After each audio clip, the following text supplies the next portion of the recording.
Hey guys, so we're going to continue to go through civilizations in period one. And today's civilization is one that we're going to spend a lot of time on this class. Every time we have a unit, a time period in this class, we're going to look at this group of people. Now, that should tell you about something. Yesterday, I said we don't use the word important in this class. We use the word influential. And in many ways, this group of people are the single most influential group of people in world history, at least before Columbus. And we're not at Columbus in this unit. And that group of people is important for lots of reasons. They're important because they create lots of technologies, and those technologies will spread to other places. They're going to create many goods, and those goods are going to spread globally. They're going to create unique religious beliefs that are going to impact billions of people throughout time in world history. And they're going to produce an incredible amount of food. And because they produce so much food, they're always going to have the largest population. And the group of people I'm talking about is the Chinese civilization. China is the civilization. The world region they're going to be in is East Asia. So East Asia means China, and China means East Asia. And we're going to use the term East Asia a lot. Now, one of the things that I try to do when we do these notes is I try to be really, really, really simple and straightforward with you on this is what you need to know. Anytime we talk about a civilization, we're going to use what I call the G-Persia model.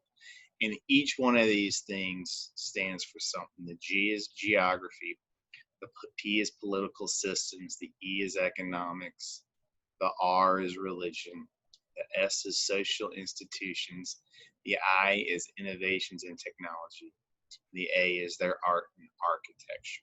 If you know the basic themes that go with each civilization in these 7 categories, you should be good. That should be enough about what you need to know about those groups. If you're a note carder and you're going to spend a lot of time studying and reviewing, a great thing to do is to have 7 note cards for each civilization. So today we'll do China. So if you did a geography note card for China, one side says geography China, the other side has the answer. The P, political systems. That is a great way to learn this. As you're taking notes, I would have your notes organized. Okay, this is the geography of China. This is the politics. I'm going to teach it to you that way. And you need to know these categories of information for each of the civilizations that we're going to talk about. So let's talk about what makes East Asia so incredibly unique. China has some of the most fertile land in all of the world. That makes sense because the only way that you can have the world's largest population all throughout time is if you can feed them. They have both a high caloric crop they grow, rice. You can grow a lot of calories in 1 acre of rice to feed a lot of people, and that's combined with extremely fertile land. So they can have large populations because they can feed large populations. And remember, food is a resource. The more food you produce, the more resources you produce, the more people you can produce, the stronger your civilization will be. And this is going to be an ongoing theme all throughout this class this year. Now, like many civilizations, China is going to be a river-based civilization, but they are not just based on one civilization. river, excuse me, they're based on two. And these two rivers are called the Yellow and the Yangtze rivers. And for most of Chinese history, most people in China have lived on the rivers or the floodplains associated with these rivers, which is why they can grow rice. Rice is a crop that requires a tremendous amount of water resources, and these rivers make it possible. Now, this is an important theme about Chinese history.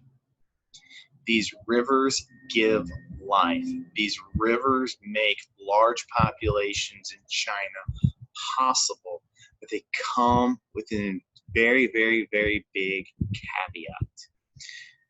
These rivers are given to flash flooding.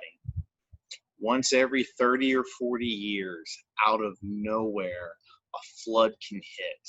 And when it does, it has devastating repercussions. Now, there's the first repercussion, which is a flood hits, lots of people live on the rivers, and many people are caught up in the flooding immediately and die in the immediate aftermath of the flooding. But believe it or not, that's not going to be the biggest problem. The big problem with flash flooding in China is that that's where all the farming is done.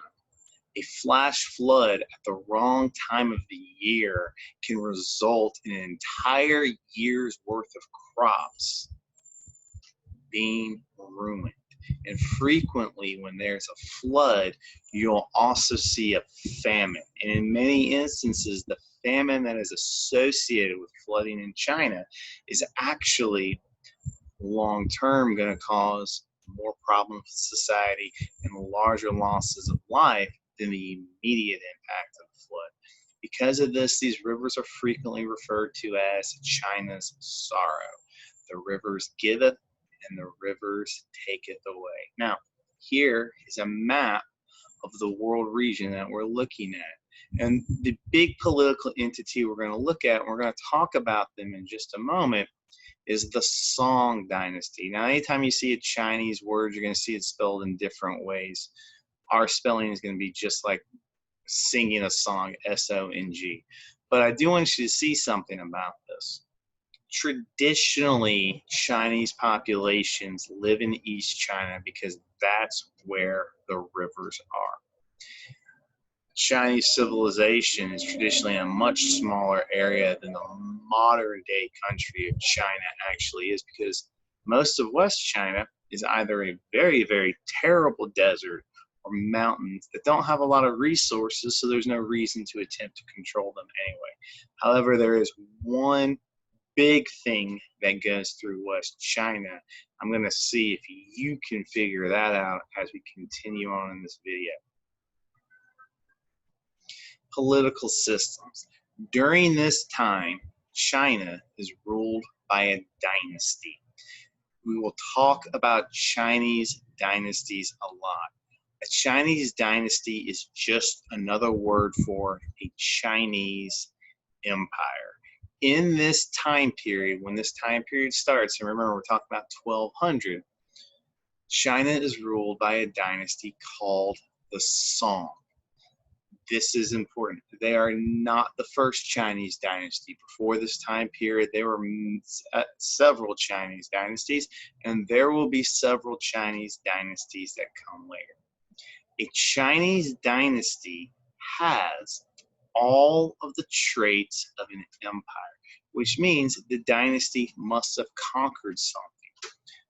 This is the thing about China that a lot of people in the West like us don't get it. China is a very, very, very ethnically, religiously, and linguistically diverse place. There is no spoken language called China. There's dozens of languages that people in East Asia speak.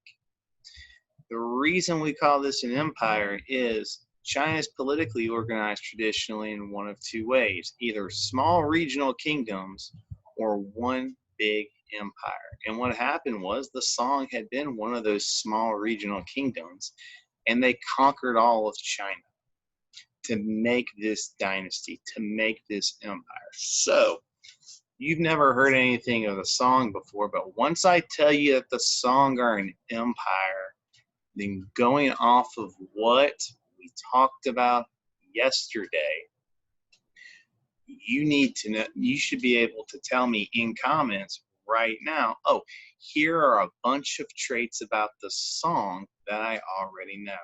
I'm going to hit pause. I want to see who can tell me some things about the Song. All right. So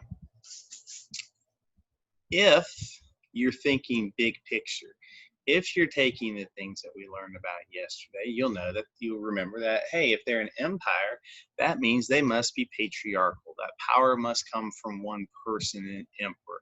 That an emperor uses bureaucrats to help him rule, appointed officials by the emperor to help him govern large territories. That the Song are going to be diverse. There's going to be lots of different people who speak different languages and practice different cultures and have different belief systems in this empire. And that they're going to be patriarchal. They're going to engage in long distance trade. They're going to build roads. So even though I hadn't told you anything specifically about the Song, I had told you a lot about the Song because I said they are an empire. Now, in addition to having all of the traits of an empire, the Song will have all the traits of a Chinese dynasty. The Chinese dynasty has some specific traits on top of all the traits of an empire, and we're going to need to know those for all Chinese dynasties, but also know that these are going to be true for the Song dynasty, which is in power at the start of this unit. It's ruled by an emperor. Almost all the time, the emperor is male. There are a couple of instances where there will be an empress, but those are very, very, very rare in Chinese history. It is a monarchy, but it's a very unique type of monarchy. In most monarchies, the person who is going to become king is the oldest son. In China, it is the emperor's favorite son. The emperor selects one of his sons to follow him. And it would not be uncommon for a Chinese emperor to have 60 or 70 sons. You like to quadro. How is that possible? Because Chinese emperors had an entire stable of women that belonged in a part of his palace called his harem, that were basically his official lovers. And a Chinese emperor could spend a different night with a different woman for days and weeks and months at a time. So he had lots of opportunity to plant his seed in a lot of different fields, if you know what I mean. So it wouldn't be uncommon for him to father an incredibly large number of male children, and he would select whoever he thought was the most competent, or maybe sometimes he just selected his favorite to be his successor. And the sons scheming against each other to become the favored successor for the emperor was a constant problem behind the scenes in Chinese politics. Now, in many ways, this next statement is the most important thing you need to know about Chinese political systems while China is organized into dynasties. And that is this: China is run by a Confucianist-trained bureaucracy. Confucianism is the most important set of religious beliefs in China. We're going to learn a lot about Confucianism tomorrow. But what you need to know about Confucianism today is this: individuals who wanted to become bureaucrats, to work in the Chinese government, and to be selected to become important government officials had to go to school. And the curriculum in those schools was the teachings of Confucius, the founder of Confucianism. Now, by this point, Confucianism is 1,000 years old. And again, I'll teach you the beliefs of Confucianism in tomorrow's lesson. But for today, you need to know that bureaucrats were trained in the ideas of Confucianism. And you actually had to go to a university to become a bureaucrat. So when you graduated the university, which was government operated and run, you didn't just get to become a bureaucrat. You actually had to take a test. What they would do is they would lock you in a small bamboo hut for 3 days. You'd have to bring 3 days of food with you. You'd have to bring a chamber pot so you could take care of your business, and they would strip search you before you entered the hut so they could make sure that you were not cheating. You had to bring your own pen, and you had to bring your own paper. And they would give you 7 essay prompts, and you had 3 days to write 7 essays. And how well you did on those essays ultimately determined if you got to be a bureaucrat or not, and how powerful a bureaucrat you became coming right after school. So here's the interesting thing about the Chinese bureaucratic system. In many places, the leaders will select bureaucrats from the upper classes, the rich, wealthy, powerful people. In China, theoretically, anyone could become a super powerful bureaucrat if you were intelligent, if you were well educated, if you had been taken on your training and you did well on your test. Because of this, because China selects bureaucrats based on ability and skill and not the class you came from, the Chinese bureaucracy attracted many incredibly competent and able administrators to help them run their very, very complex system that governed tens and tens of millions of people. This system of rule will effectively help Chinese emperors for centuries, and we call this system oftentimes the bureaucracy of merit. And this is an important term when we talk about Chinese political systems. One of the major themes of Chinese political systems, and it's true, is the belief in the mandate of heaven. Again, we'll talk about this more tomorrow when we look at the ideas of Confucianism. But the Chinese basically believe there is a divine heavenly power. And this heavenly power gives the right to rule China. And this right to rule China is called the mandate.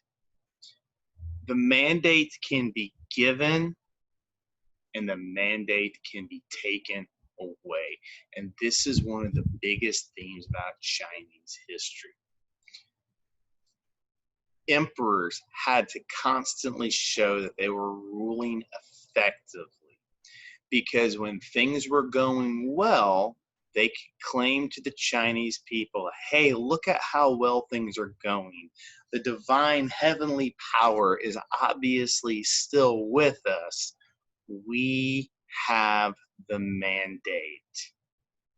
However, when things go poorly, when things are not going well, maybe there is a flash flood, maybe the armies have lost a major battle, enemies of the emperor will begin to whisper that the heavenly power is no longer with him, that they have lost the mandate, and they will frequently use this as an example and as a justification to rebel against the powers that be. So Chinese emperors had to constantly rule well and constantly make sure that things were going well so they could continue to maintain the claim that they have kept the mandate. And this idea that power can be given and taken away by this heavenly power is a very, very important theme in Chinese history. And it also goes with something we learned yesterday, which is political leadership is tied to religious beliefs. China extended power outside of their borders. Outside of their borders, there were many different groups of people. And some of these people had to be kept in order and under control. In Chinese dynasties like the Song, and again, the Song has all these traits we're talking about, and they're the ones in power in this period, start of 1200. They'll maintain and extend power through something called the tributary system. Because China, generally speaking, was bigger, stronger, and more powerful than their neighbors, and their neighbors needed to be able to trade with China, amongst other things, China could force their neighbors to accept many terms to stay in power. And if you didn't accept the terms the Chinese had, they could attack you and they could physically remove you.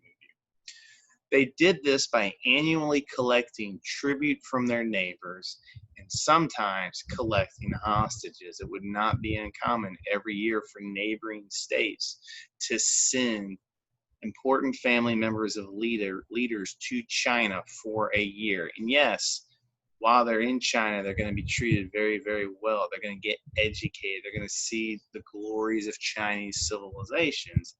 But they are fundamentally prisoners, and if their family members in power in these neighboring states don't act properly,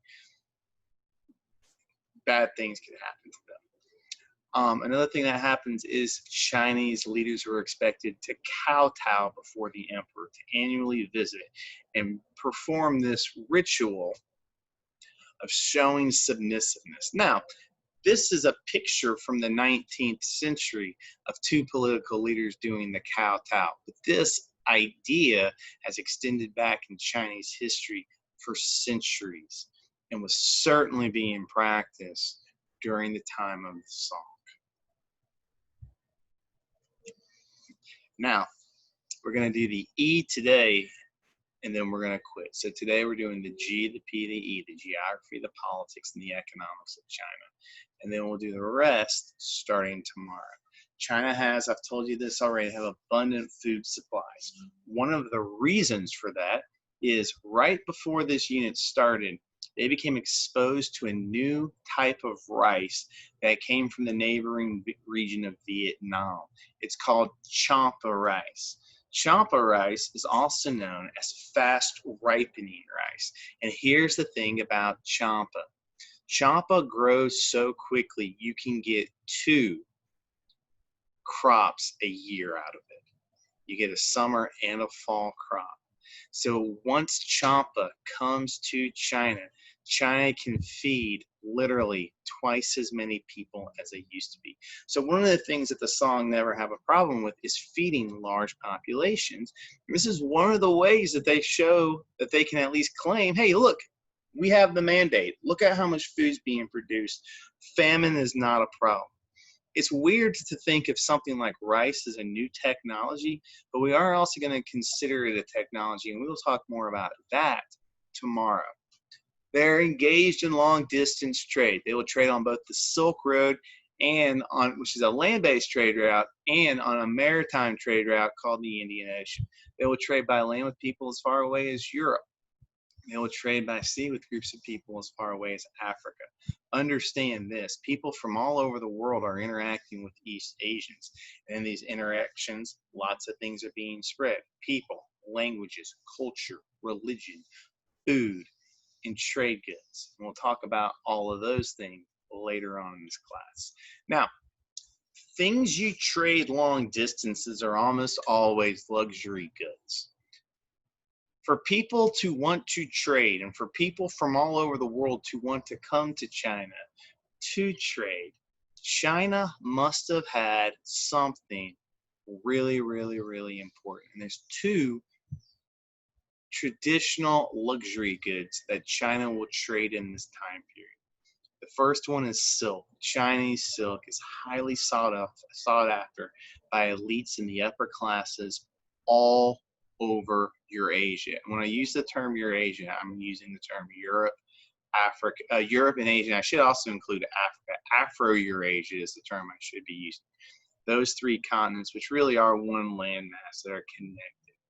Elites all over Afro-Eurasia desperately want to wear Chinese silk because it was a status symbol. The other thing that China is known for trading is porcelain. I want you to stop and think real quick about, what do you call that fancy stuff? The fancy cups, fancy plates that are in your grandmother's cabinet in her dining room. You call it China. The reason we call it China is because for thousands of years, we've associated with China the very, very best porcelain products on earth. And if you were an elite somewhere in, say, North Africa or the Middle East or in Europe, and you had a party and you were dressed in Chinese silk and serving dishes in Chinese porcelain, you were seen as being somebody because you could afford these valuable goods from thousands of miles away. China's going to import goods from other regions of the world, and we'll talk about these other regions of the world in the days coming up. Cotton, textiles, and spices from South Asia. That's our code word for India and Pakistan. We're going to talk more about them in a few days. Precious metals from Europe like gold and silver, especially silver. An interesting thing about China, China valued silver more than gold, so that was something they were constantly looking for. And even goods from Africa like ivory. Many, many noblemen in China's swords had an ivory hilt that came from Africa. I know that seems kind of incredible that they would be trading with groups of people that far away, but as we talk about trading networks going forward in this class, you'll see this is very, very common. Anywhere you see trade, you're going to see the development of large cities, large urban areas. Chinese cities are cosmopolitan. That means you would have seen people from all over the world in China. You would have seen Indian merchants, Middle Eastern merchants, European merchants. You'd have seen them bringing with them all of their different belief systems with them. Chinese cities were like basically like New York is today, or San Francisco. If you go to New York City, at least before this pandemic, you walk through the streets, you would see lots of different groups of people from all over the world there that spoke different languages. And that's how Chinese cities work. Again, the word for that is cosmopolitan, because these places are centers of trade.